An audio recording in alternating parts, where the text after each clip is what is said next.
everyone. Thank you for joining Schein Dental's Implantology webinar. My name is Adam, and I will be your webinar host today. If you have any questions throughout the webinar, please type them into the Q&A box, and I will try to cover as many as possible at the end of the webinar with the remaining time that we have. This webinar is being recorded, and you will receive the final version next week via email. I would now like to introduce Dr. Justin Moody, who is our speaker for today. Dr. Moody, take it away. Thank you, sir. Welcome, everybody. Thanks for attending the webinar, and hopefully that I can provide you with a little information on implantology, your practice, and how I got started in it. As a disclaimer, I am a paid consultant for BioHorizons Dental Implant Centers and Schein Dental, and I am an owner and a partner in Implant Pathway and ProSmiles Dental Studios for full disclosure. Just a little bit about myself. I'm not a big fan of tooting my own horn. All I really want anybody to know is that I have a real passion for continuing education and doing things the right way. I have a clinical director so far at Implant Pathway, which is a dental implant continuing education company. I own several private practice general dentistry offices in western South Dakota and western Nebraska. I am a diplomate of the American Board of Oral Implantology, which is one of the governing bodies for credentials for implant dentistry, as well as diplomate in the International College of Oral Implantologists, the ICOI. I'm a fellow and associate fellow with the American Academy of Implant Dentistry, an adjunct professor at the University of Nebraska Medical Center. I've gone through the Coyce Center, become a mentor, and I'm on the Implant Advisory Board at Dentistry Today. I love what I do. I love dental implants, and hopefully you'll get a little bit of a little dose of that as we go through our program tonight. So I got to tell you a little bit about my practice. I graduated dental school in 1997, moved back to my hometown in Crawford, Nebraska. Crawford, Nebraska sits where Wyoming, South Dakota, Nebraska meet in the far northwest corner of the state. And my practice when I was there, and that was the only practice I had, we had a couple dentists, 2 hygienists, 4 operatories. We had an in-house laboratory with some technicians, and we were trying to do things. We're trying to do things just a little bit differently and more state-of-the-art than what was maybe available at the present time. A little bit of timeline. That again, I graduated dental school in 1997 from the University of Oklahoma. I knew when I first got out of dental school, and within the first 2 months of practice, I knew I needed to do something other than the removable dentistry that was so heavy in my practice at that point. So by the time I had been out of school a year, I'd put 50 implants in, and the following year I'd increase that to 125 implants. I had a mentor who you could learn about here in just a few minutes. Highly encouraged me from day one, from the time I graduated, that I should attend the Mish Institute and try to get some continuing education.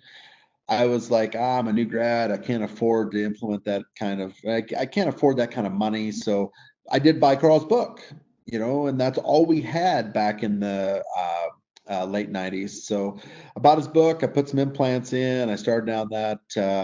And just a few years later, I realized I don't know what I don't know.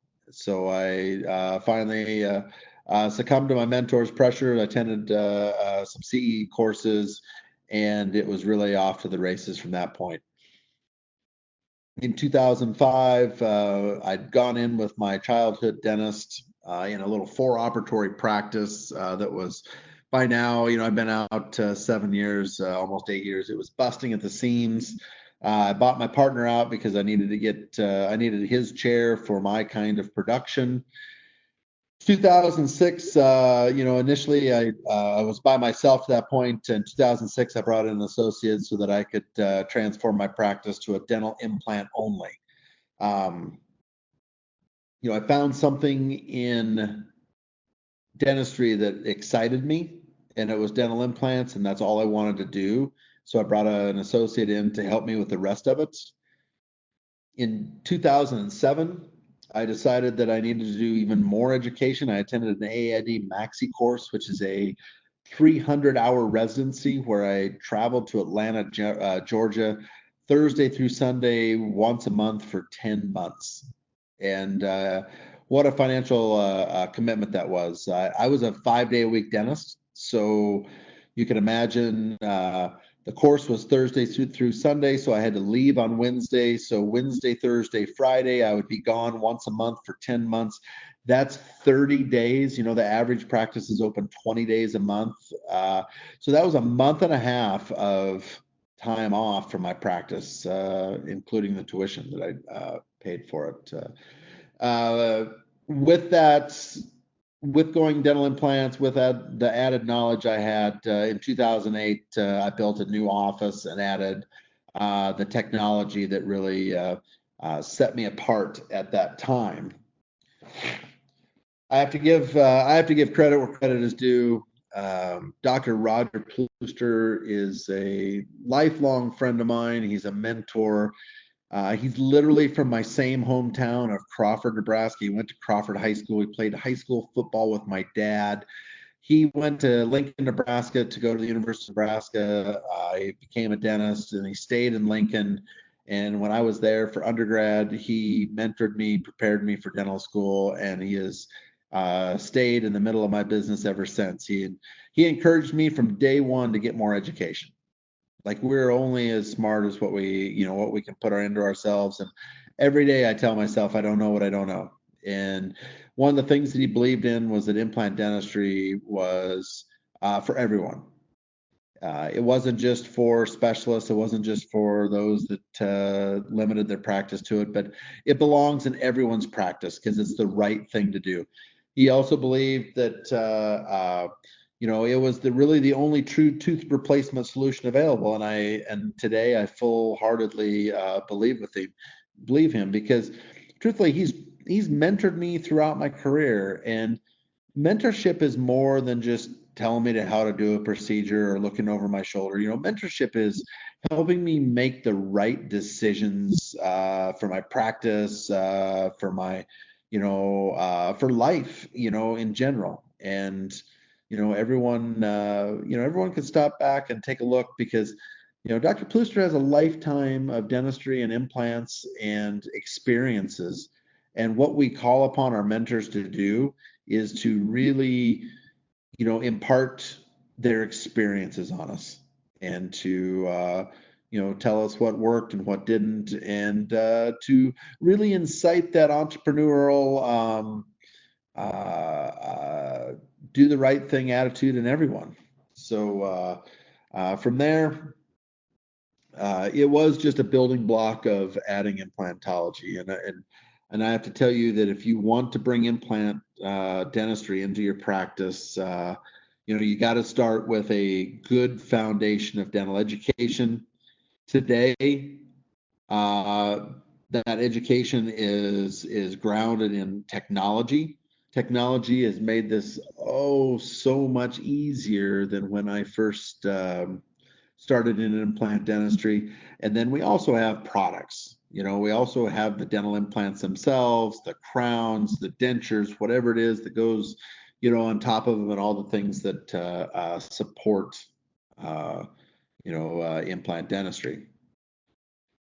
So, what does implant education look like? For me, I don't really care what brand implant it is, because at the end of the day, if you use good surgical technique and principles, they all work. Now, I have some opinions on, one way or the other, but what I'm telling you from an implant education is you shouldn't take an implant course, in my opinion, that is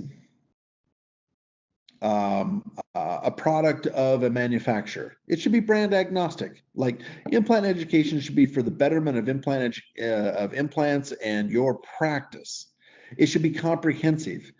There is no way that you can teach enough in a weekend course to make a dentist competent, efficient, and comfortable with doing these procedures. It's just not possible. And then you need ongoing supports and the community that surrounds. Like for me, that ongoing support, it comes from my mentor. It comes from students that I've taught. It comes from my colleagues that I look upon as also mentors and colleagues. And it comes from the implant community as well. One of the greatest communities that I'm a member of is the American Academy of Implant Dentistry. Everyone that's a member of the Academy is truly an advocate for implant dentistry and will stop and help you along the way. And these communities exist in the International Congress of Oral Implantologists, the ICOI. Like these areas are designed to help you and put like-minded people together. So, how does intraoral scanning and the revolutionization of my practice happen? This is an image of my new office that I'd built in 2008, and I built it alongside the golf course in Crawford, Nebraska. Often, shameless plug, often considered one of the nicest 9-hole golf courses in the country. But I knew that just because I practice in a town of 1,500 people doesn't mean that they should get second-rate dentistry. Matter of fact, they don't want to go anywhere else for it. Like, they expect me to provide them with the very best in technology. So it was needed to venture into guided implant dentistry. For me, there's no chance that I could do what I was doing without intraoral surface scanning. I needed a better way to communicate with even the in-house dental lab that we had. Like, the ability to send good, accurate data to your dental laboratory is imperative. It was also that desire to move some of that lab work to an in-house to use the mill. I remember, even though our laboratory today, has a variety of machines from very, very commercial to, we still have our original E4D mill that I have no idea how many units of Emax that thing is put through, but it has been a workhorse from us from the beginning. It allowed us to provide our products to our patients in a more timely manner, and really has been a kingpin into the development of the lab. Our increase in case acceptance, for all of the above reasons. When I talk about case acceptance, it's about how we teach our patients the value of what our service is. Because the truth of the matter is that we are in a customer service business, and how someone decides to do the treatment versus someone else's treatment or no treatment at all is where they find the value in what you have to prepare for them. And ultimately, they'll make up their own decision. And the best thing about this too, it's cool and it's fun. Like, if you don't like where dentistry is today and the technology, like, I think you're crazy. Even in 1997, which for me, I don't think that sounds that long ago. Maybe many of you are like, wow, like, that guy's old. But what I'll tell you is, like, we didn't have cell phones in dental school. So we certainly didn't have any intraoral scanning. We didn't have cone beam CT, all the things that make our job not only easier, but more efficient and safer for the patient, and ultimately turns into be safer for ourselves. For intraoral scanning, though, I think that cone beam CT revolutionized my practice. The image you're seeing there is an iCat Classic Next Gen. That was the second machine that is the original iCat we had in that office is considered to be, if not the first cone beam CT that was in private practice in the state of Nebraska. And I think that a lot of dentists in the state thought I was crazy for I spent $250,000 on the machine in 2006. That's a lot of money. I would tell you I'd pay twice as much for that machine because it paid for itself. I don't know what the time frame was, but in our offices today, we find it pays for itself in less than 18 months.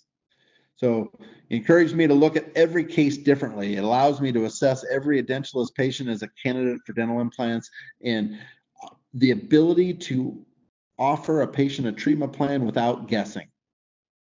There's no room or margin for error today. Like, we can't be guessing. And increase my case acceptance with my patients is that, it is a cool state-of-the-art technology, and it does provide the patient with a sense of confidence in who is presenting that treatment plan, and it does have that cool factor.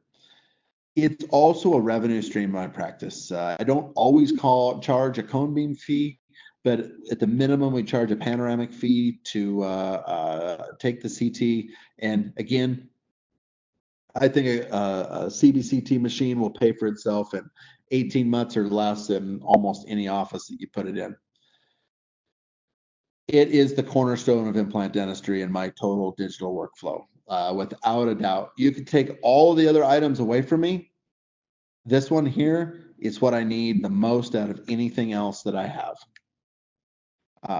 So the new office build out, you can see some of the pictures to the left. That's not a picture. That's not a cropped in picture. That's literally the picture down the 8th green of the Legends Buttes Golf Course in Crawford, Nebraska. You also see me treatment planning a dental implant with my patients.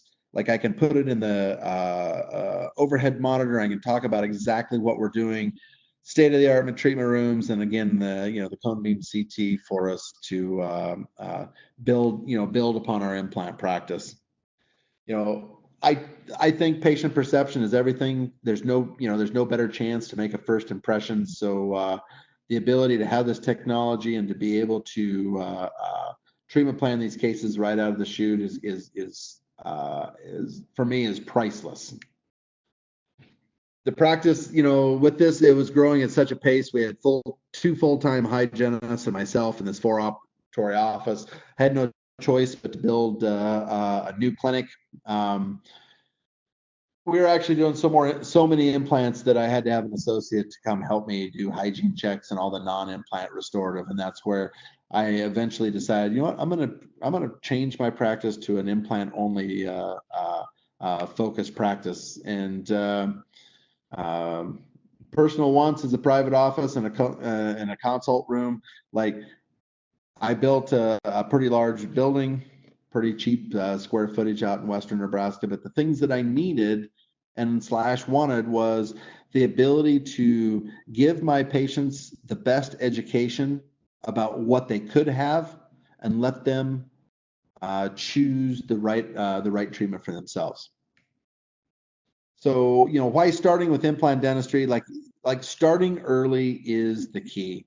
Repetition is needed to increase speed, efficiency, and mastery. Like, if you think about it, back in dental school, like, we could barely get a crown prep done in 3 hours. You get out, it might take an hour and a half. You've been out of dental school 5 hours, it's down under an hour. Been a dentist for 20 years, like, this thing's a 20-minute procedure, and you're in and out.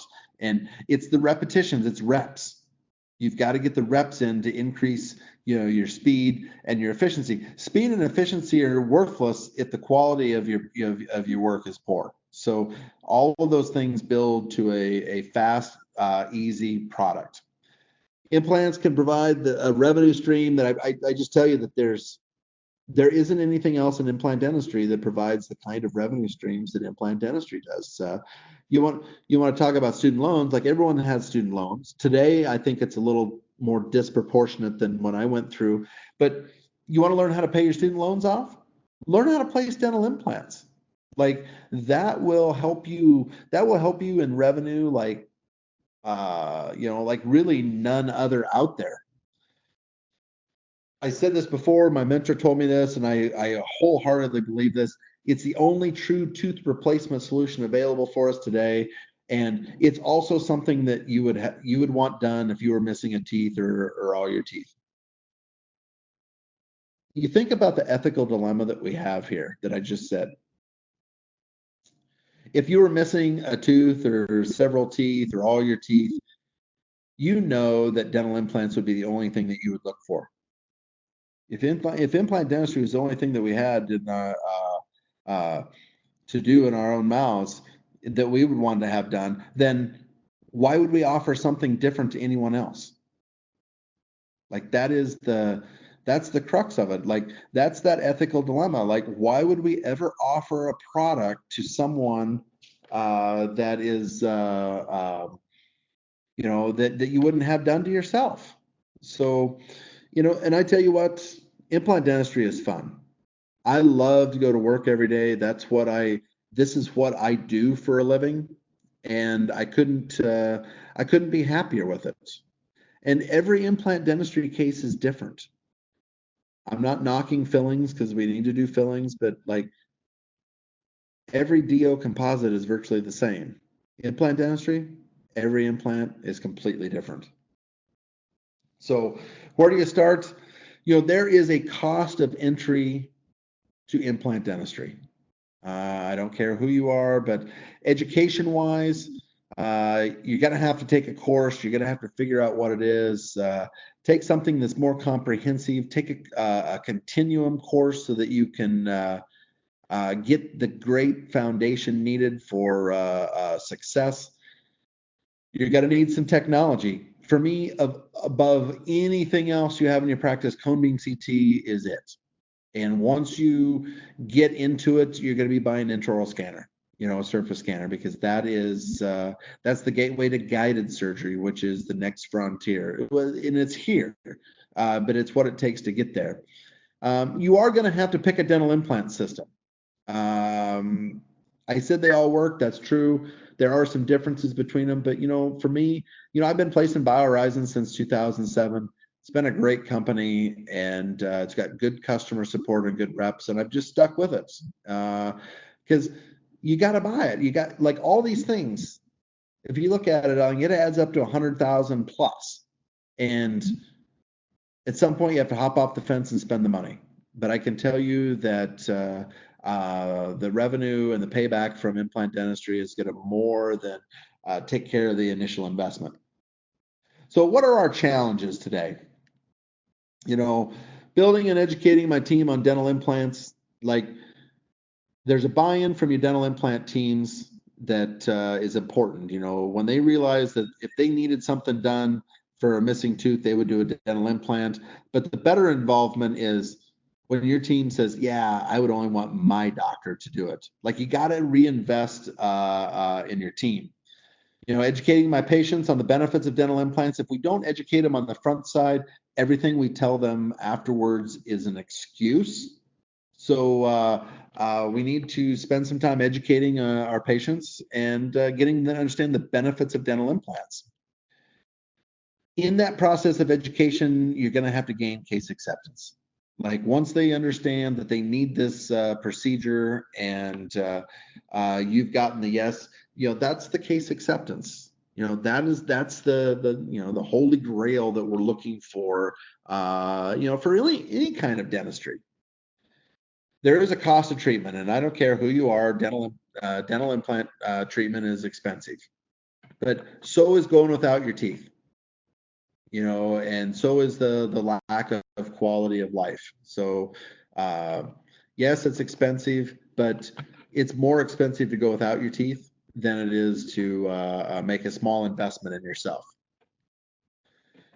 Once you become more efficient and proficient at placing implants is when you will see, the real benefits of adding this to your practice. You will become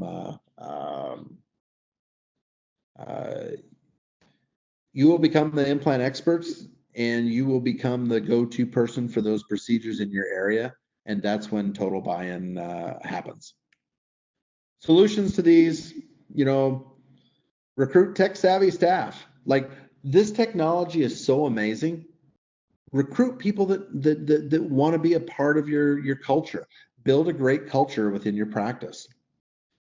Education, intraoral scanning, cone beam CTs, like showing them and letting their patients own those problems is the first step into letting them see the value in what you have to do. Again, intraoral scanning and CBCT comes to the aid of this as well. There's plenty of financing opportunities out there for the patient. We have tons of those available to us.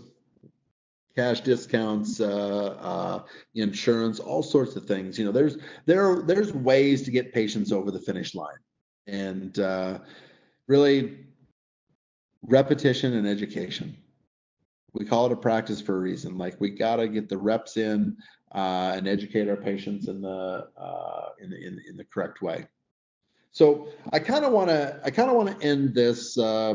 If you haven't done a practice analysis with Henry Schein before, I would highly suggest that you do this. That this is something that we do in all of our practices, wherever we are. And I've been doing this for quite some time. And I want to share with you a 2017 practice analysis for my office. It's located in Alliance, Nebraska. You'll see in the upper right side, it says prepared for Horizon West Dental in Alliance. And this is not confidential. I don't have anything in here. There's no patient information. It's got my practice information. And I'm proud of Dr. Eleni Collis. Dr. Collis had joined my practice in 2015, and she came from the University of Nevada, Las Vegas, and was a hard worker and was getting dentistry down and the things. And she's like, you know what, I need to do what you do, and my patients need it.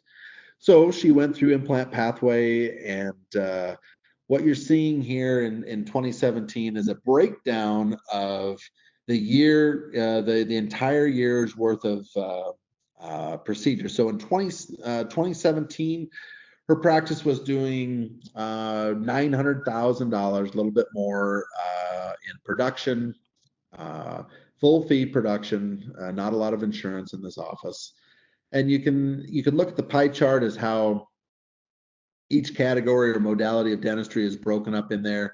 The DPAT shows you, let's just take, for instance, diagnostic, the code ranges, but where the production is, where the percentage is, and where the national percentage is. So you kind of get to see where you're high or low. And when we look at diagnostic and preventative, we're probably a little lower than the national average, right at it in restorative, right at that in endodontics, lower in perio, higher in removable. And that's my first flag. I was like, okay, does my practice have implants in it to warrant the education? Well, all I got to do is get to this part where removable prosthetics, almost 10% to 3.5. That's almost 3 times higher than the national average. That's a lot of removable. That means there's a lot of missing teeth, because you can't have removable prosthetics without missing teeth. So, you skip down, we look at implant services. I was placing some implants, and she was restoring them, and had placed just a few. I think she finished the course later in that year. So we're almost twice as high in implant services than the rest of them. And with implant dentistry comes more exodontia, the ability to remove more teeth. And you'll see that her oral surgery numbers are, over twice that of the national average. So there is a general uptick in the higher dollar procedure fees. So in 2017, first full year, I guess after she'd implemented implants, she saw that uptick in extractions, grafting, and implants in her practice. 3 times the national average for that oral surgery, which we just talked about. Like, taking teeth out, grafting, and placing implants is this surgical gateway to your practice. And we talked about 2 times that of the implant services. Now let's fast forward to 2018. Now take a look at these numbers. It's the second full year of implementing implant services into our practice. We went from $907,000 to almost $1.4 million in production. That's a 35% growth in the practice. That's almost unheard of in today's environment. 4 times the national average for implant services, 2 times less than the national average in endodontics. So let's go back through this a little bit. We've brought our diagnostic services up to exactly match that of the average. That means we're getting a good mix of diagnostic procedures. Preventative and restorative is dipped down a little bit as she spent more time in the surgical phase. So endo went down, perio actually came up a little bit, but got closer to the national average. Removable came down to 4.8, but remember, removable could be also sitting on top of some implants as well. But now look at the implant services, $309,000. Let's go back. It was 121 the year, the first full year out. So almost a $200,000 increase in implant services. Remember we talked about it being 100,000 or just a little more for the barrier of entry to implant dentistry. Well, that's a $200,000 increase in year two. Like, this will pay for itself. Four times national average in implants. If we look at oral surgery, 8.3, $115,000 of taking teeth out. And you think about that, there's very little overhead in taking teeth out because the instruments are reusable. They're cleaned and sterilized and they're put in the drawer to do again. So these increases, these abilities to take your practice from 900,000 to 1.4, just short of a $400,000 increase year over year, by spending a little time in educating yourself on implants, like this is the right thing to do. So not only did it work for me, but this educational pathway, this implant pathway that we've put together, it works. And even though this happened in my practice, I see this happen in so many of the dentists that take implant practice. Implant pathway. This is a practice changing. It's like, people use fancy words like paradigm shift and things like. Really, you're not shifting the focus away from any one thing, but you're creating a comprehensive, true tooth replacement solution for your patients that without implant dentistry, the solutions don't truly exist. So if you haven't done a DPAT, that's a great way to sniff it out and deep dive those numbers. Find out what is missing and what you can do with your own practices. I have to tell you, I have no idea how 35 minutes could go by, in this, because this is obviously this is a passionate item for me. I think that implant dentistry it's not a fad. It's not something that's going to go away. And I think anyone listening to this would know that if they were missing a tooth or needed to have a tooth removed, that the only thing that you would place in that would be a dental implant. And when you come to that conclusion, then it's really hard to talk to the patient about something other than what you'd have done to yourself. So my contact information is in here. I'm based out of Tempe, Arizona. My cell phone is here. My email is here.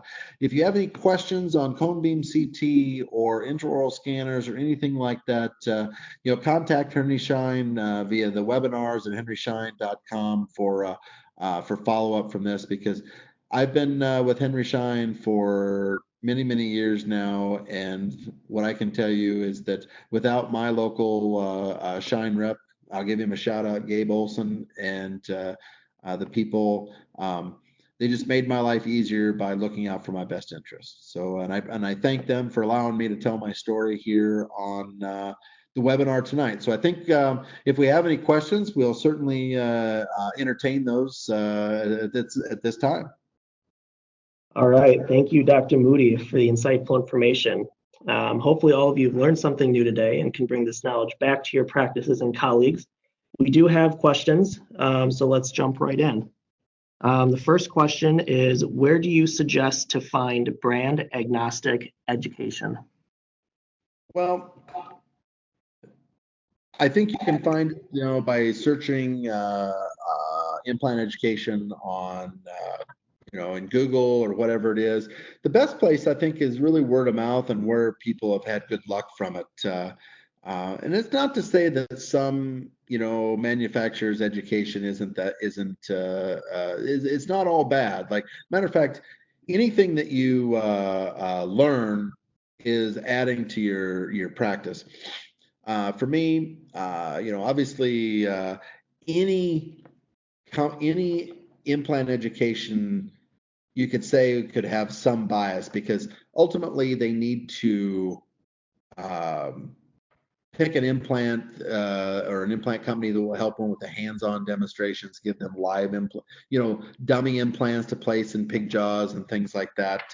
I happen to use I happen to use BioHorizons, but I think the best source is word of mouth and to look and see who's doing that on out there. So I think it's not too hard to find agnostic.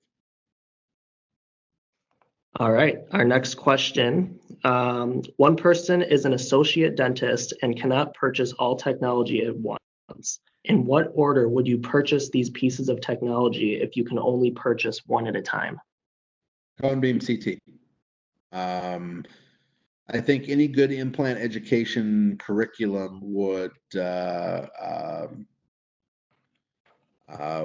help you be able to obtain the same end results prosthetically, whether we did it, with intraoral scanners or analog technology. But what any educator today would tell you is that the standard of care is cone beam CT, keeping the patient safe, not having any kind of deleterious effect on the patient, and being able to know exactly what you're getting yourself into.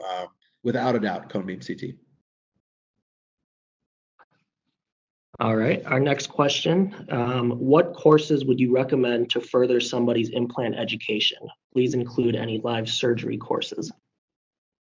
Well, I think live surgery is a key component to your implant education, and I've taken the AID Maxi course in Atlanta, Georgia. It was phenomenal education. It did not come with any kind of live patient training.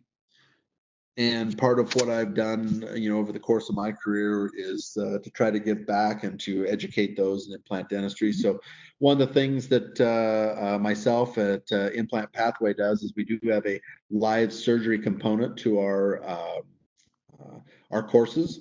So we give you a solid foundation of didactic information that is implant agnostic, even though we use a brand of implants. Like the education is about how to place them, not who to place.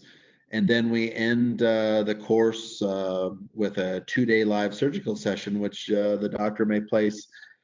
The average is 15, so they probably place anywhere from 10 to 20 implants in 2 days. And we encourage people, you place implants on a live patient on Thursday and Friday, have a case ready Monday to go back and do. Like, that's the key to implementing this education is, learn it, ingest it, and then go home right away and do it. Because the longer you wait to do it, the more you'll be like, I forgot this or that. You gotta just hop off the fence and get it done. All right, another question. Can you list some of the atraumatic extraction instruments or methods you like to use?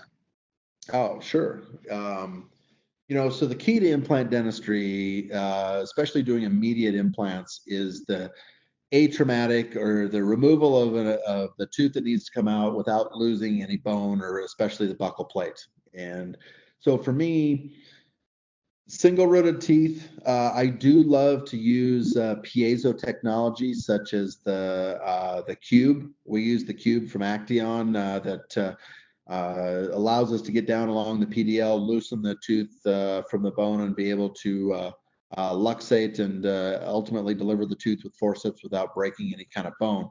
In the molar area, I do section the teeth. I want to take the top off of it and section the crown, the roots into single rooted, basically turn it into single rooted teeth, so that I can use periotomes, elevators, periotomes, and just forceps to get these out like they're single rooted teeth. And I use piezo technology a lot. One of the items that's a go-to for me for atraumatic extractions is the Action Cube. All right. Do you mill a guide yourself or use a third party? We have, in the offices that we have both options. A couple of our offices print their own surgical guides, and then we also use some third-party guide manufacturers such as ProSmiles Dental Studios and Implant Concierge. So it's really about what the doctor wants to do in their own office. The implementation, you got to have cone beam to do surgical guides and print them or mill them in your own office. You're going to have cone beam, and you're going to have an intraoral scanner. There's no other way that you can do that reliably, predictably, and successfully without having those two things in your practice. And if you do, you can decide to buy your own printer, or you can just outsource that to a third party. So we actually do both. What is the most important feature to consider before buying an intraoral scanner, especially for someone that's not overly tech savvy?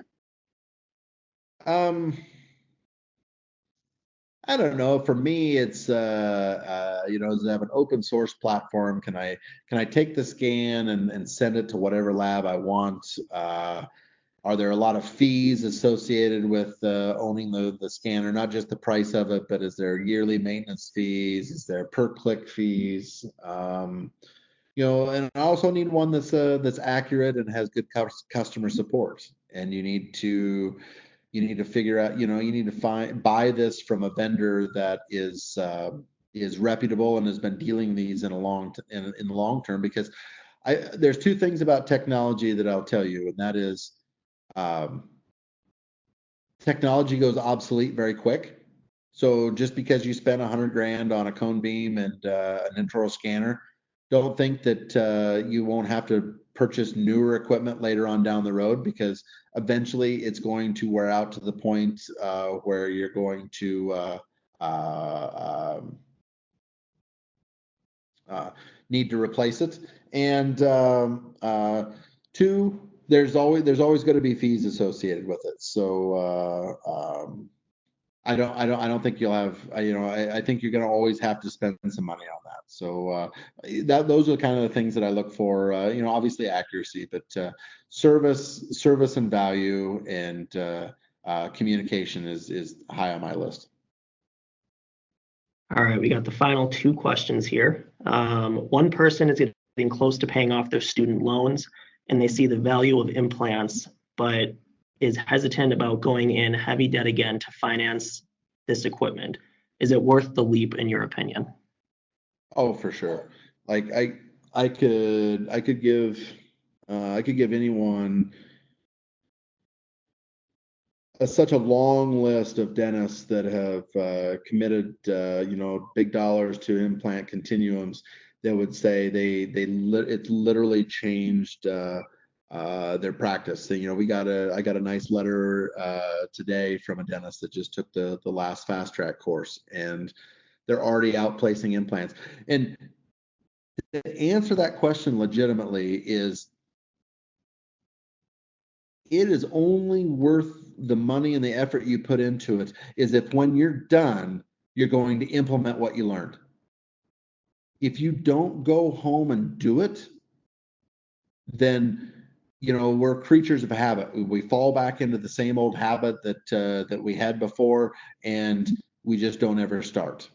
So go do it. Like I promise you, if you do it and you can go start and do the case on, do some cases, pick some I'm going to teach you how to do abundant bone cases on healthy people and get a good number of good solid wins in your column. Because if you think you're going to do implant dentistry and never have any failures, then you should never do it, because you're going to have some failures. But What in dentistry doesn't have failures?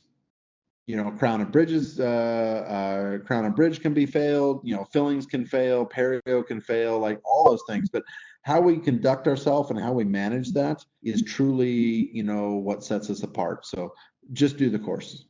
All right, sounds good. Well, that wraps up the Q&A and today's webinar. Thank you everyone for attending. We really appreciate your time and participation. As I mentioned at the beginning, you will receive a video recording of today's webinar next week, along with additional resources to help you incorporate implantology into your practice. If you have additional questions for Dr. Moody or our team at Henry Schein, please feel free to reach out directly to Dr. Moody or webinars@henryschein.com. Join us for our next webinar on October 23rd, featuring Dr. Heidi Koltfarber, a dental radiologist who will share her knowledge of dental imaging. Dr. Koltfarber is the owner and managing oral and maxillofacial radiologist for Dental Radiology Diagnostics, a company that provides dental imaging interpretation services that help dentists. Stay tuned for more information, including registration, which will open next week. Thank you, Dr. Moody, for your time today, and thank you everyone for attending. Have a great night. Appreciate it. Thank you.